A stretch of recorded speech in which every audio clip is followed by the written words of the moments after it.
Gipasidunggan sa Department of Labor and Employment Region 12 ang pipila ka kompanya sa reyon nga compliance sa Occupational Safety and Health Program. Samtang subling nagpainumdum ang ahensya ngadto sa mga kompanya nga motuman gayud aron malikay sa silot. Aniyang dugang detalye. Giila sa Department of Labor and Employment Condole 12 ang kapin na pulo ka mga kompanya sa rehiyon atol sa gipaygayon nga 13th Gawad Kaligtasan at Kalusugan Regional Level sa usa ka hotel sa General Santos City. Kini human nahimong compliant o misunod sa mga polisiya ubos sa Occupational Safety and Health Program sa ahensya. Ay nagbibigay tayo ng ehemplo unang-una sa mga dapat na mag-practice or magbigkaroon ng programa ng Safety and Health Program.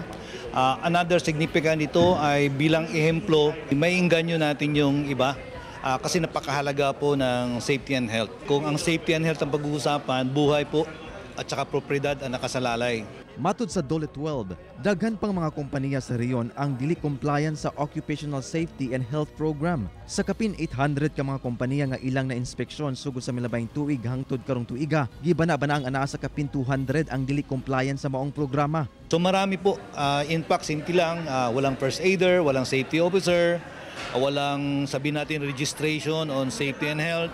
Ang Occupational Safety and Health Program sa Dole mitumo nga mahimong safe ug healthy ang workplace alang sa mga empleyado ug malikay sa posibleng disgrasya panahon sa emerhensya. Sumala sa Dole, posibleng mag-atubang og penalty ang mga kumpanya nga dili mag-comply sa maong programa. Yung Rule 1020 ng Safety and Health, 40,000 na po yun.